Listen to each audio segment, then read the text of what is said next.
Car बाजार में मंदी का दौर साफ नजर आ रहा है। बीते महीने यानी जून में गाड़ियों की बिक्री में बड़ी गिरावट आई है। थोक और रिटेल दोनों ही जगह डिमांड कमजोर पड़ गई है। कंपनियों की मुश्किल यह है कि शोरूम में पुराना स्टॉक अटका पड़ा है और डीलर्स पर दबाव बढ़ता जा रहा है। ऐसे में पहले से ही भारी भरकम डिस्काउंट का सहारा ले रही कंपनियों को अब ग्राहकों को ज्यादा फायदा पहुंचाने का काम करना होगा।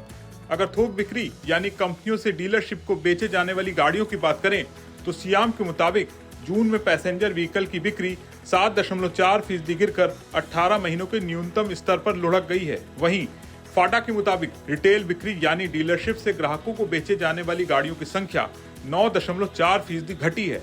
इसके असर से शोरूम इन्वेंट्री करीब 65 दिन की हो गई है, जो खतरे की सीमा से कहीं ज्यादा है।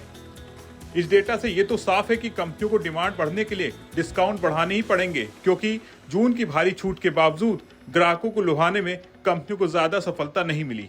जुलाई में भी कंपनियां ऑफर्स का पिटारा खोल चुकी हैं और महिंद्रा XUV 700 और स्कॉर्पियो एन पर 2.5 लाख रुपए तक का ऑफर दे रही है।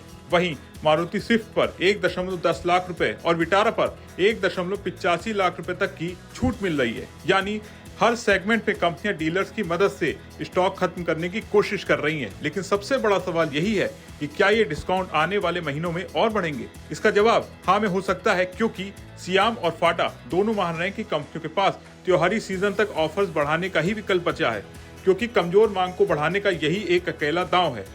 फाटा पहले ही अनुमान जाहिर कर चुकी है कि जुलाई में भी बिक्री सुस्त रहने के आसार हैं। ऐसे में त्योहारों में अक्सर बढ़ने वाली डिमांड का ज्यादा से ज्यादा फायदा उठाने के लिए कंपनियां अभी से बाजार में हलचल मचाने के लिए तैयार हैं। बिक्री के साथ ही कंपनियों के सामने प्रोडक्शन बढ़ाने की दोहरी चुनौती है। दरअसल चीन के रेयर अर्थ सप्लाई संकट और अमेरिका की टैरिफ अनिश्चितता से सप्लाई चेन पर खतरा है। लेकिन अच्छी बात यह है कि मानसून बेहतर रहा है और RBI के रेट कट से लोन सस्ते हो रहे हैं, जिससे आगे ग्रामीण डिमांड को सहारा मिलने की उम्मीद है।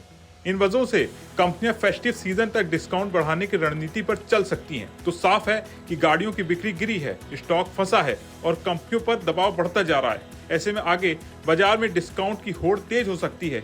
यानी आने वाले हफ्तों और महीनों में ग्राहक नई गाड़ी पर ज्यादा बड़े ऑफर्स मिलने की उम्मीद कर सकते हैं। जिस तरह से गाड़ियों की बिक्री ठप पड़ी है और ऑफर्स की भरमार है, आपका इसके बारे में क्या सोचना है? कमेंट करके बताएं। वीडियो पसंद आया हो तो इसे लाइक करें, शेयर करें और बिजनेस जगत की तमाम बड़ी खबरों को देखने के लिए बने रहे बिस्तक के साथ।